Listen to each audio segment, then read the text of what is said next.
Sejumlah informasi kriminal dari berbagai daerah kami rangkum dalam Buser 6.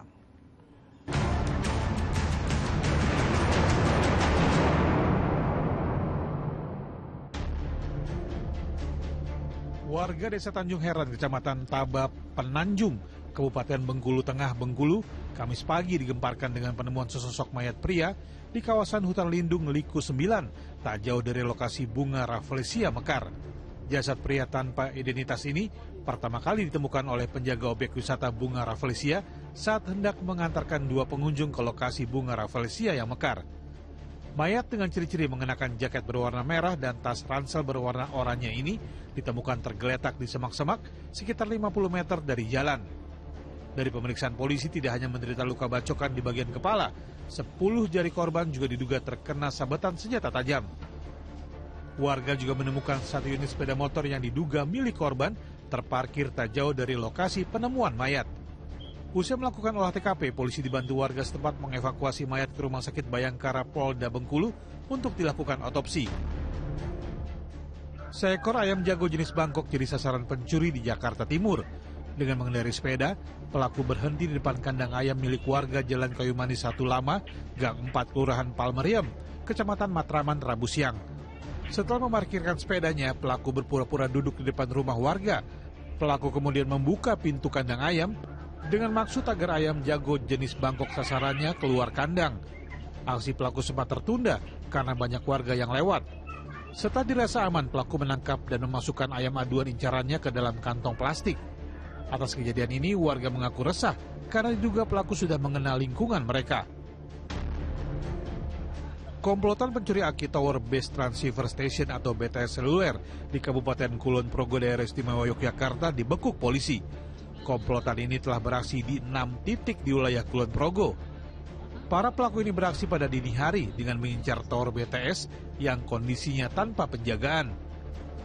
Pelaku masuk area tower dengan cara membobol pagar menggunakan tang besi.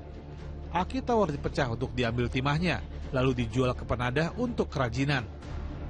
Akibat pencurian ini, pengelola tower mengalami kerugian mencapai 168 juta rupiah. Atas perbuatannya, para tersangka dikenakan pasal tentang pencurian dengan pemberatan yang ancaman hukumannya 7 tahun penjara. Seorang buronan pencuri mobil bak terbuka ditembak kedua kakinya karena menyerang polisi dengan pisau saat ditangkap di sebuah kamar penginapan di Natar, Lampung Selatan, Lampung, Kamis siang. Tersangka Ahmad Yanuar, warga Tegineneng, Kabupaten Pesawaran, ditangkap saat sedang pesta sabu bersama pacarnya. Tersangka merupakan satu dari 3 anggota komplotan pencuri mobil bak terbuka dan telah mencuri 5 mobil bak terbuka di berbagai daerah di Lampung. Polisi menyita mobil minibus milik tersangka, sementara untuk mobil bak terbuka hasil curiannya sudah dijual. Penyidikan kasus ini masih akan dikembangkan polisi untuk memburu teman tersangka dan penadahnya.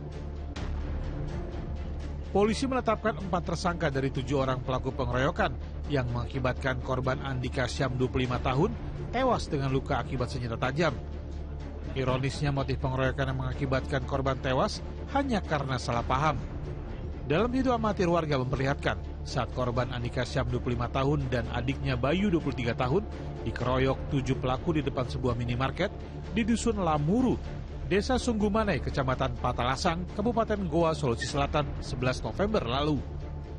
Selain keempat tersangka, polisi hingga kini masih memburu 3 pelaku lainnya yang identitasnya sudah dikantongi. Dari 4 orang yang ditangkap, 1 diantaranya masih di bawah umur. Aksi lempar batu yang menyasar kendaraan di jalan raya marak terjadi di Banyuwangi, Jawa Timur dalam sepekan terakhir. Setelah ditelusuri polisi, pelaku pelemparan batu di kawasan Jalan Raya Jember, Desa Tulung Rejo, Kecamatan Glenmore, Banyuwangi, Jawa Timur itu ternyata dilakukan segerombolan remaja yang motifnya hanya iseng. 8 remaja akhirnya diamankan aparat Polsek Glenmore, Banyuwangi. Meski sudah ditetapkan sebagai tersangka, polisi menerapkan restoratif justice karena status dari 8 tersangka masih tercatat sebagai pelajar. Seluruh tersangka dikenakan wajib lapor dengan didampingi orang tuanya hingga batas waktu yang tidak ditentukan.